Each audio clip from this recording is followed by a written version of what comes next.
Olá, amigos do Logos Apologética, tudo bem? Aqui é o Emerson e neste vídeo nós vamos aí falar, sobre, nesse almanaque apologético, nós vamos falar aí sobre novas descobertas, notícias, descobertas arqueológicas, talvez alguns não saibam, outros podem saber, certo?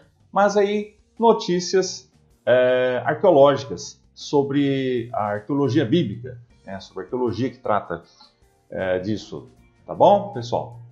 Então, desde já, peço para que vocês curtam o vídeo, inscrevam-se no canal, pessoal. E todos os livros que eu indico estão aqui na descrição e também nos comentários, e vocês podem adquirir, tá? Recomendo muito quem quer se aprofundar aí, não ficar boiando com esses vídeos de YouTube, de palpiteiros de YouTube, eu chamo de palpiteiros de YouTube, Piranda, Babino e outros, que desencaminham pessoas, desinformam, em alguns vídeos, pessoas nesse sentido.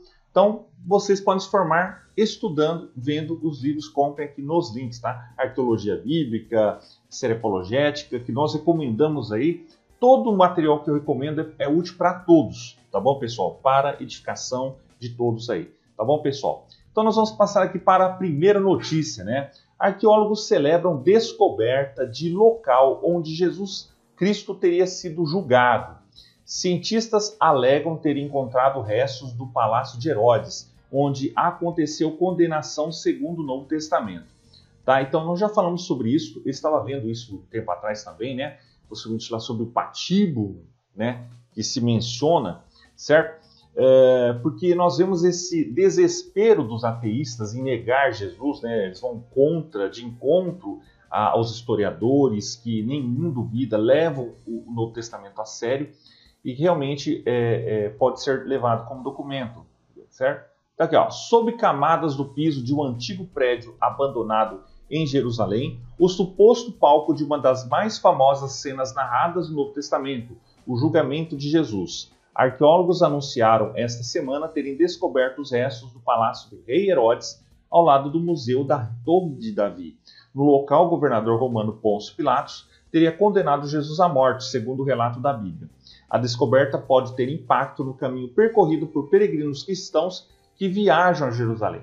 Mas os ecos do achado, divulgado pelo jornal americano Washington Post, vão muito além de questões religiosas, avaliam especialistas. Tá? Então vocês vejam aqui a notícia, os links estão aí. As possíveis pistas do palácio foram encontradas durante escavações que tinham como objetivo inicial a expansão do Museu da Torre de Davi. Então vocês veem que Jerusalém é uma das cidades mais exploradas e pesquisadas do mundo, as evidências ali. Então nós temos evidências, sim, para o rei Davi, o palácio, tudo, já falamos sobre isso, apesar do que esses palpiteiros de YouTube tentam negar. Então aqui os especialistas, realmente arqueólogos, estão mencionando isso.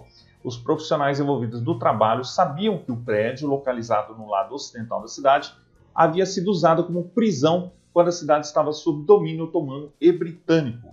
Os arqueólogos já sabiam há algum tempo, então aqui, que a prisão estava lá, mas não que estava embaixo dela. Apenas agora, depois de anos de escavação e de atrasos causados por guerras e por falta de verbas, a descoberta está sendo exibida para o público em excursões organizadas pelo museu.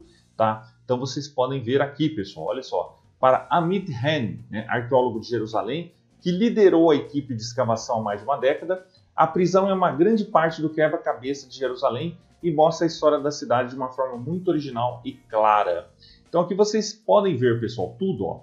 Em entrevista ao Washington Post, ele afirmou que o local preserva um punhado de importantes descobertas de todos os séculos. Nas paredes há símbolos gravados por prisioneiros da resistência judaica, lutando para criar o Estado de Israel em 1940, bacias usadas para o tingimento de tecido no período das Cruzadas, e um sistema de esgoto provavelmente pertenceu ao palácio construído por Herodes o Grande, o excêntrico rei da Judéia, sob o Império Romano, já morto quando Jesus foi condenado. Tá? Então aqui, professor de arqueologia na Universidade da Carolina do Norte, em Charlotte, Shimon Gibson afirma que os estudiosos estão quase certos de que o julgamento de Jesus ocorreu no complexo de Herodes. O episódio é descrito como tendo ocorrido perto de um portão em um pavimento de pedra irregular. Os detalhes coincidem com os achados arqueológicos anteriores perto da prisão. Tá? Então a gente pode ver aqui tudo muito mais, vocês podem ver aqui no artigo, tá bom, pessoal? Vou deixar aqui na descrição. tá? Vocês podem ver muito mais, né? O que é que está falando? Obviamente não há qualquer inscrição informando o que aconteceu aqui, mas tudo, relatos arqueológicos, histórias religiosas, recai sobre este lugar e faz sentido. Tá bom, pessoal? Então é isso aí, tá? Vamos passar para a segunda aqui. A segunda notícia da História e Arqueologia. Vamos ver aqui, né, o que diz. Confirmada a autenticidade dos códices de chumbo com os textos mais antigos conhecidos sobre Jesus. Tá? Eu não sabia dessa notícia, mas é interessante, né? Em 2007, Jennifer Solignac e David Elkington viram imagens de um conjunto de livros recentemente descobertos, códices para ser exato. Eram surpreendentes num aspecto particular. Eram compostos quase inteiramente de chumbo impuro. As tentativas de trazer os códices de chumbo aos olhos do público logo geraram polêmica e críticas por parte daqueles que consideravam falsos, críticas vindas de pessoas e instituições que nunca os haviam analisado. O que diz esses códices aqui, né? Então, são autênticos, aparentemente, aqui a gente está vendo. Mais importante que o manuscritos do Mar Morto, né? Porque aqui está vendo aqui, ó. O que estamos vendo eram livros muito antigos. A descoberta foi logo descrita pelo diretor de antiguidades de Amman, né? Muito importante, né? E os documentos surgiram pela primeira vez em 2007, quando nos solicitaram uma primeira avaliação inicial. Então vamos ver aqui a importância dele para o estudo, né, do Novo Testamento. Já tínhamos mencionado isso, né, aqui no caso, 10 anos e 15 anos de análise independentes, tal. Mas a gente vê aqui que sim, eles são autênticos. O conjunto de livros que Jennifer e eu tínhamos visto na Jordânia e Israel era, em sua maioria, tamanho pequeno, não muito maior que uma brochura comum. Então aqui nós vemos que temos representações antigas, certo? E que interessam, né? Foi esta a razão pela qual os códices foram selados e escondidos em cavernas, porque eram objetos sagrados que representavam os segredos proibidos a todos, exceto os iniciados. O segundo livro de Esdras, o antigo texto hebraico cristão, nos conta sobre a confecção de 94 livros, 70 dos quais foram posteriormente escondidos em caverna, né? Mais reveladora, porém, foi a apreensão de um pequeno livro em Apocalipse 5.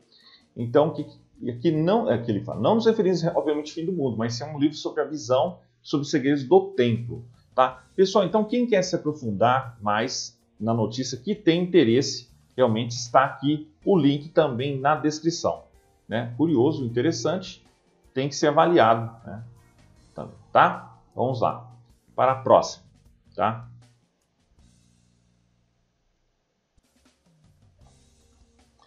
Essa é a notícia, né, que deu aí um grande burburino, né, nas semanas aí atrás, né, que mexeu com tudo, né, a questão do Santo Sudário de Turim, né, que novas descobertas aí, né, mais exatas já detectaram realmente que ele é muito mais antigo, né, ele é do tempo de Jesus, né, 2000 anos, e ao contrário do estudo lá de 88, né, já falamos sobre isso, publicamos artigo no Logos exclusivo sobre isso, que eu trago aqui conteúdo que não tem no Brasil, tá? Por isso eu peço que vocês sigam o meu blog e canal, tá? Como vocês sabem, meu canal aparentemente foi atacado,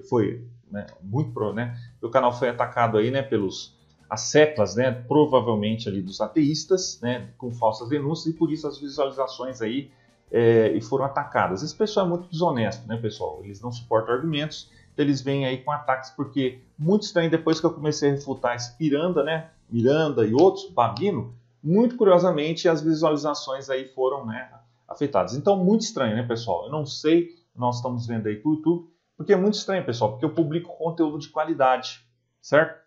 Então aqui, ó, exclusivo. Ateu que tentou provar que o sudário de Turim era falso revela porque agora está convencido de que é o tecido, o pano em que Jesus foi enterrado, certo? Que nós sabemos que, no caso, na época de Jesus, ali os mortos eram envolvidos em lençóis, né? Partes ali, uma parte, um lençol, outro, mas o fato é que eram envolvidos, eram ungidos, certo? Ali no caso. O cineasta David Rolfe era um ateu declarado quando decidiu fazer um documentário sobre os artefatos religiosos mais reverenciados da história, o sudário de Turim, que é realmente o objeto mais estudado da história, né? Então nós vemos aí que os ateístas vão espernear, vão fazer de tudo para negar esse fato, né? O Piranda, né? Miranda e seus asseclas, né? Desinformados, vão fazer de tudo, mas não são acadêmicos, pessoal. Esse pessoal aí do YouTube é palpiteiro, tá, pessoal? É palpiteiro. Então não vão por esses vídeos, vão pelos estudos aqui, tá? Que são pessoas sérias que fizeram esses estudos, tá bom, pessoal? Com o filme de 1978, o especialista em fotografia decidiu encontrar uma explicação prosaica sobre uma marca, como uma marca ensanguentada de um homem que correspondia à descrição de Jesus Cristo, se manifestou na relíquia do tecido. Em vez disso, ele estava tão convencido de sua autenticidade que se converteu ao cristianismo e, desde então, fez vários documentários e publicou livros sobre o sudário. É interessante, né, pessoal? O caso semelhante que aconteceu lá com Lee Strobel, que era um jornalista de Chicago, do Chicago Tribune, nos Estados Unidos, era um jornalista investigativo de crimes, né? E ele também ele era ateu, e foi lá tentar desmentir os relatos sobre Jesus, da Bíblia, sobre a ressurreição, e acabou se convertendo e escreveu grandes clássicos aí da leitura apologética, que a apologética não é inventar desculpas, é realmente mostrar evidências, né? E mostrar evidências. Então nós vemos que ele escreveu lá, né, em defesa de Cristo, defesa do Criador, muitos livros bons, né, citados aí, conhecidos, tá? E o link também está aqui na descrição. É um dos mais conhecidos também. E o caso do Warner Wallace, não tão conhecido aqui no Brasil, porque eu gosto de trazer esse pessoal que não é tão conhecido aqui também. E ele também era um criminalista, um detetive de crimes lá, e ele escreveu vários livros, né, Cold Crazy Christianity, os arquivos fechados do cristianismo, algo assim. Também foi outro que se converteu ele era ateu, tentando desmentir o cristianismo, acabou se convertendo. Então muitos acontecem isso, né? Comecei como um ateu, né, e depois me tornei agnóstico. E agora sou cristão porque não consigo entender nada mais que pudesse ter produzido essa imagem. Olha só, pessoal, ou seja, não são palpiteiros Zé Ruelas de YouTube, tá? Não são palpiteiros ali, Miranda, ficam ali fazendo vídeos sentados numa cadeira que nem sabem o que comeram. São pessoas que vão em loco, pessoas que vão estudar a fundo, pessoas assim. Então nós vemos aqui, tá? O sudário de 4,2 metros de comprimento apresenta uma imagem tênue e amarronzada de um homem de 1,68 metros de altura, com olhos fundos e feridas em várias partes do corpo que correspondem aos ferimentos sofridos durante a crucificação de Jesus. Hof, da Inglaterra, no Reino Unido, ofereceu um prêmio de $1 milhão. Olha aí, Piranda e outros. Tá aí, ó. Tá a oferta aí. Né? 1 milhão para quem conseguir recriar a imagem de um homem crucificado no sudário sem mostrar vestígios de tinta e outros agentes. Até agora, nenhum ateísta apareceu. Nenhum ateísta. Então, tentem fazer uma imagem parecida aqui, ó. Fazer né? Com radiação, né? No caso, aparentemente ali e tal. Então, vocês tentem fazer, né? Aqui, ó. Pesquisas importantes na década de 1980 parecem desmascarar a ideia de que o sudário foi usado para envolver o corpo de Jesus. Já falamos sobre essa pesquisa, né? No entanto, como o Dale Mayo revelou desta semana, análises mais recentes, usando técnicas modernas de raio-x, mais uma vez situaram a origem do tecido na época de Cristo. Tá? Já publicamos artigo no Logos sobre isso, tá? Então nós vamos estar aqui, ó, publiquei com exclusividade, ó, o Cameron aqui, ó, do canal, né, da Capturing Christianity. Eu trago material exclusivo, pessoal, não tem no Brasil. Então, para estudantes de teologia, de qualquer, né, denominação, comunidade, igreja, aí pode se aprofundar aqui no blog, porque o Logos Apologética, pessoal, é para todos os cristãos interessados em ver as evidências da Bíblia, ver as evidências do cristianismo. É esse meu intuito aqui, tá? E divulgar literatura, eu faço resenhas de livros, tá? Então, olha só que interessante. Aqui está o Cameron, né? Do canal. Ele publicou aqui, ó, recentemente, aqui, ó, surgiram novas evidências científicas que sugerem que o sudário de Turim pode realmente ser o pano funerário de Jesus Cristo. Então, por quê? Então, em 1978, uma equipe de pesquisadores internacionais usou datação por carbono para analisar uma pequena amostra do sudário e determinou que o tecido parecia ter sido fabricado entre 1260 e 1390. Então agora um novo estudo, né? No entanto, um novo estudo realizado pelo Instituto de Cristalografia da Itália usou uma técnica chamada dispersão de raio-x de ângulo amplo para medir o envelhecimento natural da celulose do linho. Essa técnica permite converter o grau de envelhecimento em uma estimativa de tempo desde a fabricação. Os cientistas estudaram 8 pequenas amostras do tecido sudário Turim, colocando sob raio-x para revelar detalhes microscópicos da estrutura do linho e dos padrões de celulose.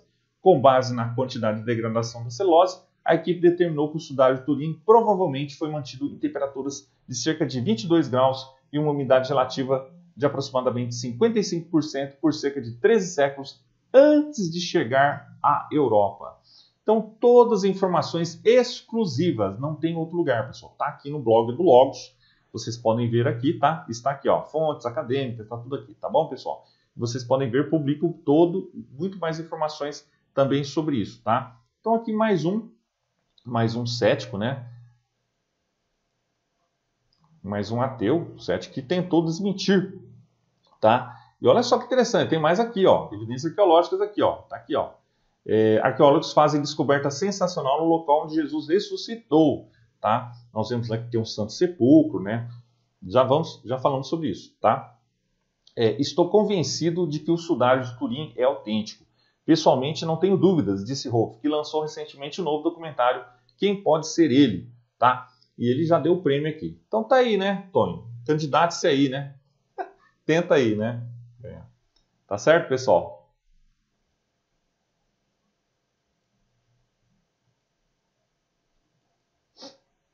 Vamos aqui para mais uma notícia que, quem não sabe, né? Cientistas italianos analisam DNA, né, de São Lucas.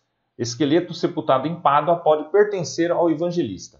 A pedido da Diocese de Pádua, onde supostamente estará enterrado o esqueleto pertencente a São Lucas, autor do terceiro evangelho, uma equipe de investigadores italianos descobriu, através de testes de DNA, que muito provavelmente os vestígios encontrados pertencem mesmo ao evangelista.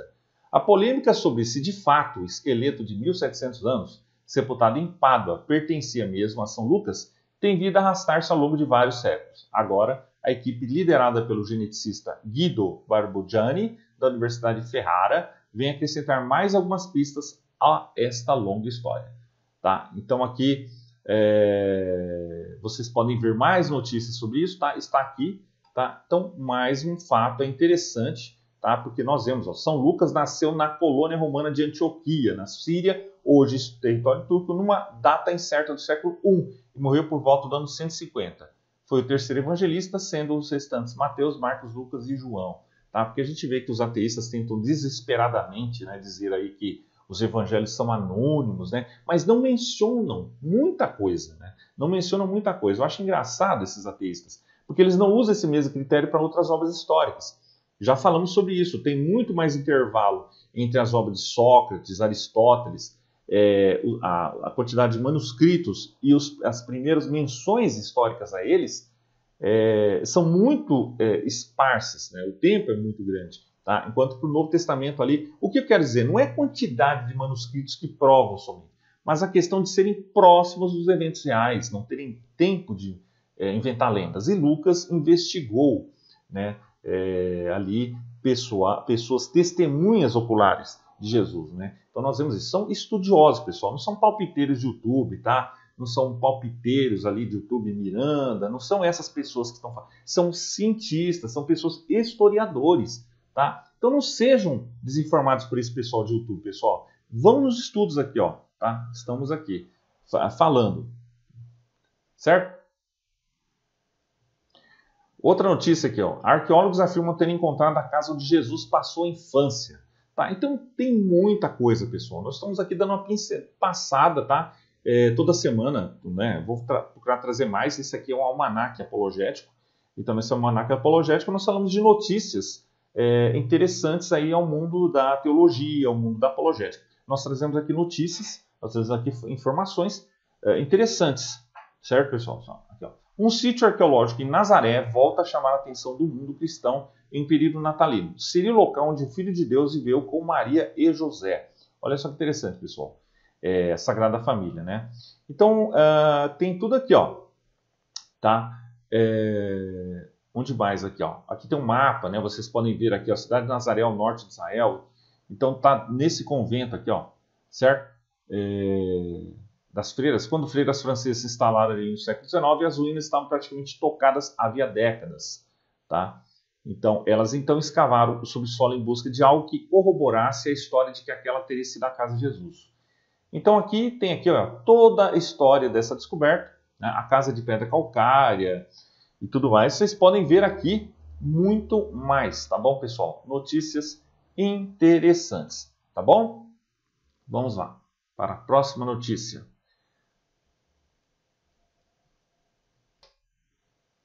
Ossuário de Tiago, suposta relíquia do irmão de Jesus, será exibido em Dallas.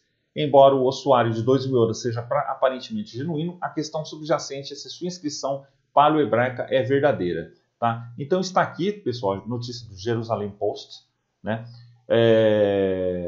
Vocês podem ver aqui que é muito interessante mesmo. Então é evidente, esse ossuário existe realmente. Então aqui a inscrição em aramaico diz, né? Aqui, ó, né?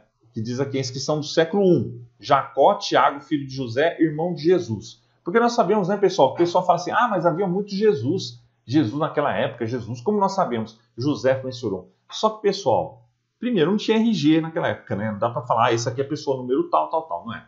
Então tinha que mencionar, pessoa tal, filho de tal, tal, tal.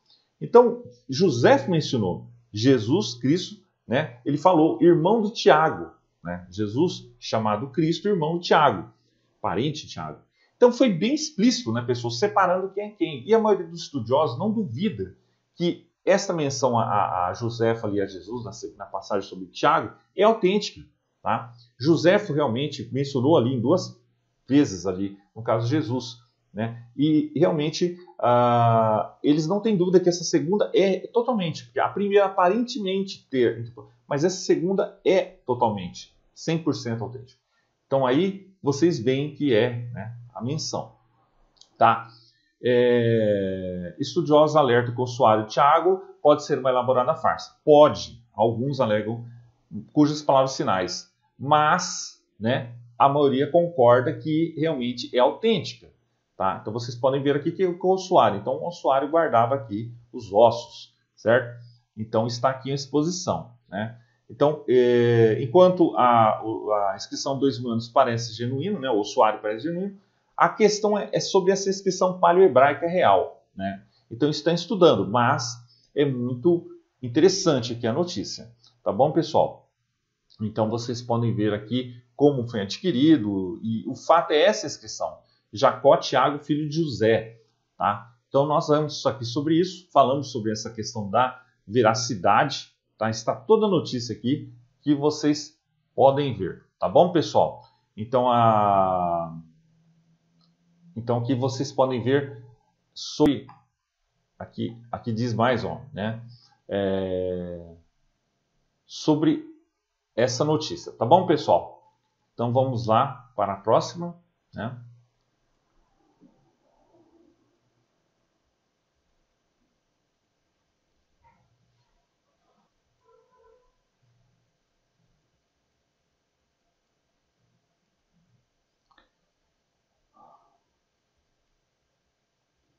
Arqueólogos dizem ter descoberto o túmulo do apóstolo Filipe, né? Ankara, Turquia. Uma equipe de arqueólogos, dirigida pelo italiano Francesco D'Andria, afirmou ter encontrado na cidade turca de Pamukkale, antiga Hierápolis, o túmulo de São Filipe, um dos 12 apóstolos de Jesus, informou nesta quarta-feira a agência Anatólia.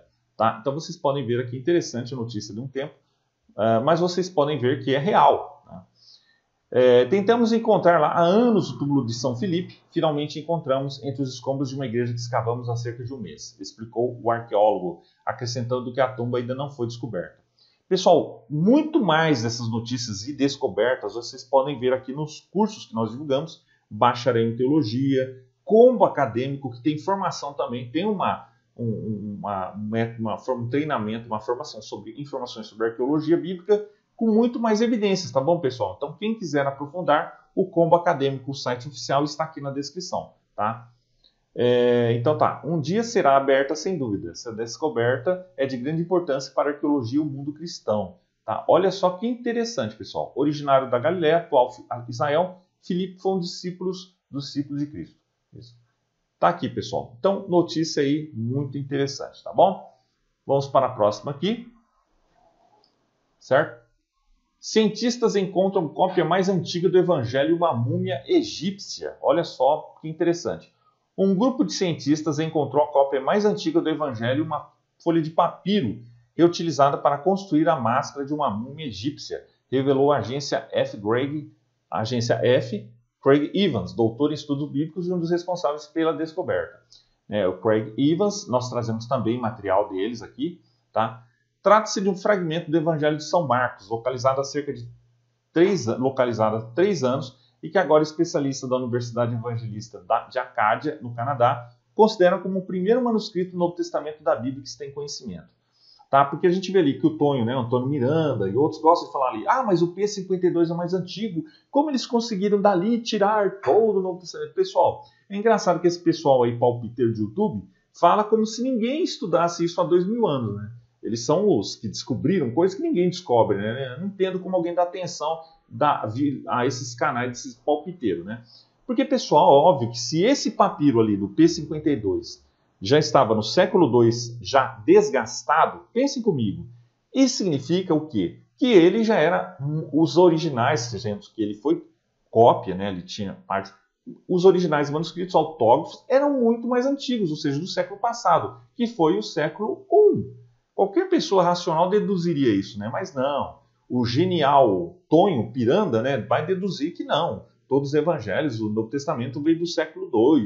Ali teve manipulação, teve adulteração. É um palpiteiro descarado, né? É um palpiteiro que não dá para entender como, né, pessoal?